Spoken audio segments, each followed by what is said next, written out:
sideetiin dhalinyaro ku soo dhawaada muuqaalkan maanta waxaan idiin wadaa seasonkii koowaad qaybtiisii koowaad ee taxanaha Peaky Blinders.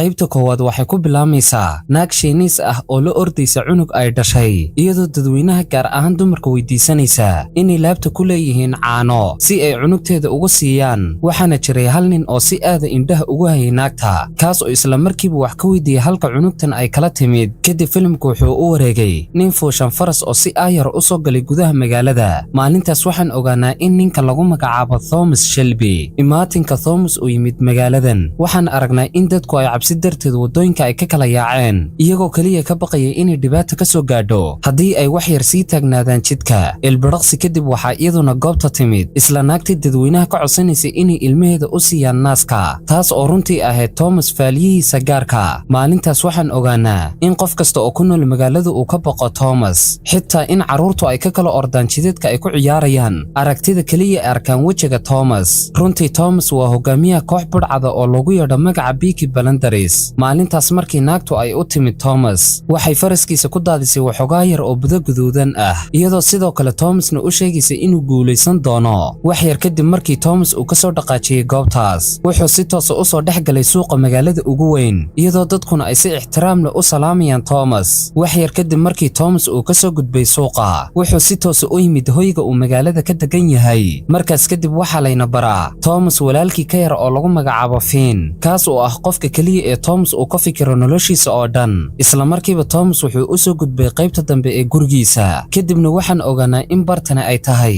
goobta ugu weyn ee Thomas uu ka kala maamulo kooxdiisa gaangiska kuwaas oo runtii u shaqeeyay sidii boqortooyada oo kale maalintaas wax walba waxay u socdeen sidoodii caadiga ahayd iyadoo shaqaaluhuna ay xooga ugu badan saarayeen sidii ay hore ugu socodsiin lahaayeen ganacsiyada kala duwan ee sida sharci darada ay ugu wadaan goobtan markaas kadib waxaa layna baraa Thomas walaalkii ka weyn Arthur kaas oo si xanaaq leh ugu yeedhay walaalkii ka yar ee Thomas kadibna wuxuu wax ka weydiiyay sababta ugu weyn ee ku kaliftay inuu isticmaalo budada cas ay ku caanbaxeen faaliyayaasha Shiinuhu inkastoo Thomas uusan waxba ka soo qaadin hadalka walaalkii haddana walaalkii ka weyn Arthur wuxuu kaliya aaminsanaa in walaalkii ka yar uu mar un ku dhici doono dabin ay u dhigaan qaar ka mid ah gaankiiska ka soo horjeeda kooxdu hadal dheer kadib Thomas wuxuu aamusnaan kaliya kaga soo dhaqaajiyay walaalkii isagoon xitaa waxba uga sheegin sababta ku kaliftay inuu u yeedho qaar ka mid ah faaliyayaasha ugu saamaynta badan magaalada ay joogaan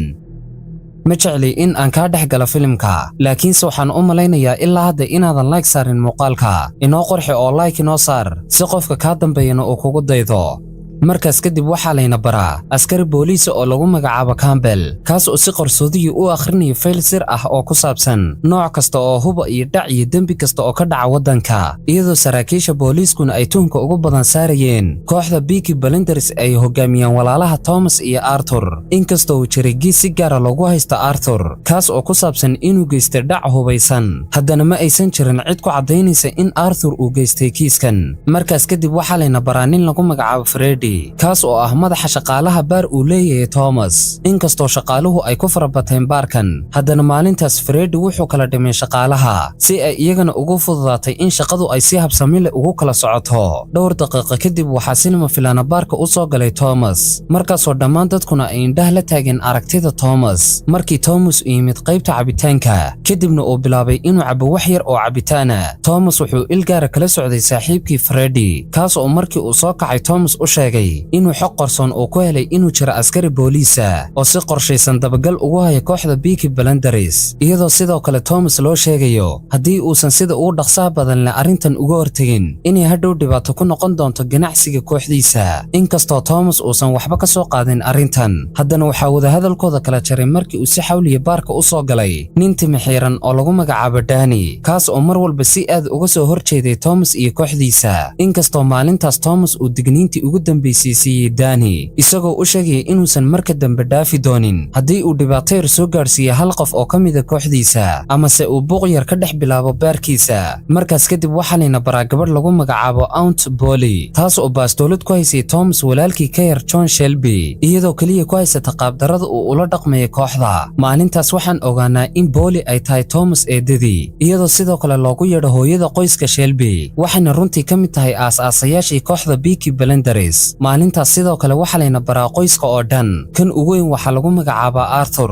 waxaana ku xigay walaalkii ka yar Thomas waxaana ku sii xigay walaalkii ka yar John waxaana ku sii xigta walaashood ka yar Ada iyo sidoo kale Finn oo ah wiilka ugu yar qoyska oo dhan. runtii qoyskan waxaa dusha ka maamusha Polly oo sidoo kale loo tixgeliyay la taliyaha qoyska oo dhan. maalintaas Arthur wuxuu aad uga cadhooday markii uu warbixin ku ogaaday inuu jiro askari booliisa oo runtii si qarsoodiya dabagal ugu haya kooxda iyadoo sidoo kale warbixintan lagu soo helay in askarigaasi uu saraakiil booliisa ka wada dhigay dhammaan shakhsiyaadkii ka soo horjeeday kooxda Peaky Blinders si ay dowladdan ugu fududaatay in la soo xidhxidho oo la baabi'iyo kooxda ugu awoodda badan magaalada ee lagu magacaabo Peaky Blinders. wadahadalkaas kadib Polly waxay si gaar ah kiniisadda ugala kulantay Thomas si uu wax uga sheego waxyaabihii uu sameeyey maalmihii la soo dhaafay. maalintaas Thomas wuxuu eedadii u sheegay in kooxdiisu ay u socotay inay soo xadaan mootooyin laakiinse in maalintaas goobta ay ka dhacday wax xitaa isagu uu la yaabay taasoona ahayd in kooxdiisu ay goobta kula kulmeen saanad hub oo si sharci darro ah loo soo gelinayo waddanka. markii sanduuqdaas ay fureen kooxdiisu waxay aad ula yaabeen markii ay la kulmeen 25 qori iyo 10,000 oo rasaas ah iyo weliba 50 qori oo ka mid ah nooca waaweyn. sidaas darteed markii Thomas iyo kooxdiisu ay dabagal aad ugu dheer ku sameeyeen cidda iska leh hubkan waxay aakhirkii soo ogaadeen in hubkan loo sii waday dalka Liibiya iyadoo sidoo kale warbixintan ay ku soo ogaadeen in hubkan tirada badan ay soo samaysay shirkad magaceeda loo soo gaabiyo BSA. markii Thomas uu dhammaystiray warbixintan Polly waxay aad ula yaabtay tallaabada ay qaadeen kooxdu iyadoo weliba ka niyad jabsan in hadhow ay saameyn xun ku yeelan doonto kooxda. markaas kadib Polly waxay u sheegtay Thomas intani ay tahay sababta booliisku ay dabagalka ugu hayaan kooxda iyadoo weliba Thomas weydiisanaysa in hubkan uu soo xaday uu uga tago meel fudud oo booliiska waddankuna ay ka heli karaan. waxaase la yaab ahayd markii Thomas uu si adag ugu sheegay eedadii in runtii uu qorsheynayo inuu hubkan ku wareejiyo 3 meelood kuwaas oo booliiskuna ay ku dabadaali doonaan inay soo ogaadaan. wadahadalkaas kadib Thomas wuxuu isagoo xanaaqsan ka soo baxay gudaha kiniisadda kadibna wuxuu aamusnaan ku soo dhex maray gudaha magaalada. markii la soo gaadhay habeenkii ku xigay waxaan aragnaa Thomas walaashii ka yar Ada oo si qarsoodiya ula kulantay Thomas saaxiibkii Freddy. habeenkaas waxaan ogaanaa in runtii Freddy uu had iyo jeer weydiiyay Thomas walaashii macluumaad ku saabsan kooxda uu hogaamiyo walaalkeed Thomas iyo weliba qofka ugu sareeya ee ka dhaqdhaqaaqa kooxda Peaky Blinders. markii la soo gaadhay isla maalintii ku xigtay waxaa magaalada soo gashay gabadh lagu magacaabo Grace taas oo isla markiiba si toos ah u timid baarka Thomas iyadoo Harry oo ah mulkiilaha weydiisanaysa inuu siiyo shaqo si ay kabalyari uga noqoto macaamiisha ku xidhan baarka. inkastoo Harry uu markii hore ka diiday codsiga Grace haddana aakhirkii Grace waxay u soo bandhigtay Harry in runtii ay tahay heesaa aad u wanaagsan oo muddo gaaban macaamiil badan ku soo xidhi doona baarka. hadal dheer kadib Grace waxaa loo ogolaaday inay shaqaale ka noqoto baarka iyadoo weliba isla maanta ka bilaabaysa qabashada shaqadeedii ugu horeysay. waqtigaas waxaan aragnaa shir jaraa'id oo isugu yimaadeen dhammaan saraakiisha ugu sareysa ee ciidanka booliiska magaaladu kuwaas oo isku raacay in kooxda Peaky Blinders ay yihiin kooxdii ugu naxariista darneyd ee abid soo marta magaalada. sidaas darteed Campbell wuxuu si aad u nacbaa booliiska musuqmaasuqa ku socda ee la shaqaysta kooxdan budhcadda kadibna wuxuu shaqaalaysiiyey saraakiil badan oo ka mid ah booliiska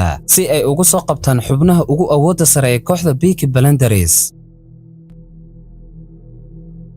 isla habeenkaas Thomas walaalkii ka weyn Arthur wuxuu isagoo 2 gabdhood wata soo aaday xaflad. nasiib xumase wax walba waxay ahaayeen qorshaha booliiska. Arthurna waxa isagoo si xun loo garaacay la keenay saldhigga booliiska. isla markiiba Arthur waxa uu yimid Colonel Campbell kaas oo dhowr su'aalood ka weydiiyay kulug lahaanshiyaha alaabtii uu dhacay walaalkii Thomas. habeenkaas Arthur wuxuu booliiska u sheegay inuusan runtii waxba ka ogeyn arrintan isagoo ku andacoonayay inuu kaliya og yahay in falkan oo kale kooxdiisu aysan marnaba ku dhaqaaqi karin. sidaas darteed Arthur waxaa loo soo bandhigay inuu si qarsoodi ula shaqeeyo booliiska magaalada ilaa iyo inta lagu ogaanayo kooxdii dhacday hubkan. waqtigaas Grace waxay iyaduna u muuqatay sidii mid aad ugu mashquulsan u adeegida macaamiisha baarka. wax yar kadib waxaa isaguna baarka soo galay Thomas oo runtii aad ula yaabay gabadh ka shaqaynaysa baarkiisa. isla markiiba Thomas wuxuu Grace wax ka weydiiyay sababta ugu weyn ee ku kaliftay imaatinka baarkan, isagoo si adag ugu sheegay inay saameyn xun ku yeelan doonto sharafteeda. isla markii Thomas uu ka soo dhaqaajiyay baarka, Grace waxay si xanaaq leh u soo xidhay dariishadii uu taagnaa Thomas. laakiinse ka hor intii maalintaas Grace aysan ka tagin shaqada baarka, Harry wuxuu u sii sheegay in Thomas uu yahay ninka iska leh baarkan, ayna qasab ku tahay inay xushmad gaara siiso. waqtigaas booliisku waxay soo fasaxeen Arthur iyadoo weliba jidhkiisa oo dhan ay ka muuqdaan nabarada loo geystay. inkastoo qoyskiisu aysan waxba ka weydiin cidda sidan u soo gashay, haddana wax yar kadib markii guriga uu soo galay Thomas, wuxuu isla markiiba hore ka bilaabay inuu daweeyo dhammaan dhaawacyadii ka muuqday jidhka walaalkii. maalintaas Arthur wuxuu aad uga sheekiyey walaalkii Thomas, kadibna wuxuu wax ka weydiiyey hubkii laga soo dhacay shirkadda BSA, isagoo weliba u sheegayay in hubkani uu yahay sababta ugu weyn ee booliisku ay dabagalka ugu hayaan kooxdiisa. waqtigaas Grace waxay iyaduna u heesaysay si ay u maaweeliso macaamiishii timid baarka. wax yar kadib waxaa isaguna sinima filana u soo galay baarka Thomas oo ay la socdaan kooxdiisa uu hogaamiyo. markaas oo naxdin darteed Grace-na ay u joojisay heestii ay waday. isla habeenkaas Thomas waxaa hurdadiisa ka qastay markii uu ku riyooday riyo xun oo horey u soo martay noloshiisa. markii la soo gaadhay maalintii ku xigtay, waxaan aragnay iyadoo dadku ay Danny ugu yeedhayaan inuu waalan yahay. waxaase intaas oo dhan ka sii darnayd markii Danny uu sinima filana u dilay mid ka mid ah dadkii ugu yeedhayay inuu waalan yahay. waqtigaas Cornel Campbell wuxuu isaguna si qarsoodiya ula kulmay xoghayaha arrimaha dibadda dowladda oo lagu magacaabo Winston, kaas oo ugu yeedhay si uu ugala hadlo hubkii la xaday. inkastoo Winston uusan doonayn in saxaafaddu ay ogaato arrintan, haddana Campbell wuxuu u sheegay inuu weli dabagal ku hayo sidii uu ku soo ogaan lahaa cidda dhacday hubkaas tirada badan. isla habeenkaas waxaan aragnaa Thomas oo hubkii uu soo xaday u xil saaray adeerkii Charlie, isagoo u sheegay inuu u baahan yahay in hubkan loo diro magaalada London. isla subaxdii ku xigtay, Cornel Campbell wuxuu si qarsoodiya ula kulmay Grace, taas oo runtii si faahfaahsan uga sharaxday wax walba ay ka soo ogaatay kooxda uu hogaamiyo Thomas ee lagu magacaabo Peaky Blinders. maalintaas sidoo kale waxaan ogaanaa in runtii Grace ay xogogaal u tahay Cornel Campbell, iyadoo si walba uga soo qaadaysa baarka ay isugu yimaadaan kooxda Peaky Blinders. maalintaas Grace waxay u sheegtay Cornelka in runtii hogaamiyaha ugu sarreeya kooxda uusan ahayn Arthur, balse ay jiraan dad kale oo si qarsoodiya u kala maamulo kooxdu. wadahadalkaas kadib, waxaan aragnaa Thomas oo la socda Danny. inkastoo Danny uu hore u geystay dil, haddana dadku waxay Thomas ka codsadeen inuu ciqaabo Danny si uusan magaalada dhexdeeda uga qarxin dagaal qabiileed. maalintaas Thomas wuxuu Danny u sheegay in runtii uu ahaa qof wanaagsan, balse uusan garanayn sababta ku kaliftay inuu magaalada bartankeeda uu ku geysto dil. wax yar kadib markii Thomas uu madaxa ka toogtay Danny, wuxuu isla markiiba dib ugu soo laabtay gurigiisa. kadibna wuxuu qol gaara kula kulmay walaalkii ka weyn Arthur, kaas oo si xamaasad leh uga sheegay in runtii ay ku soo guuleysteen tartan uu galay faras uu lahaa Thomas, kaas oo dadka dhexdooda ugu soo hoyay magac iyo sumcad wanaagsan. wadahadalkaas kadib, waxaan aragnaa in runtii weli Danny uusan dhiman, maxaa yeelay Thomas wuxuu Danny siiyey fursad kale, wuxuuna si kalsooni leh ugu wareejiyey adeerkii Charlie si ay labadooduba uga safraan magaalada London, halkaasna ay ka shaqaystaan inta noloshooda ka dhiman. isla habeenkaas Thomas wuxuu u yimid eedadii Polly, kadibna wuxuu u sheegay in hubkii uu soo xaday uu si qarsoodiya ugu diray magaalada London. qaybta koowaad waxay ku soo dhammaanaysaa markii Thomas uu ka soo tagay eedadii, wuxuu banaanka kula sii kulmay Grace, taas oo runtii si xiise leh u soo eegaysay wejiga Thomas.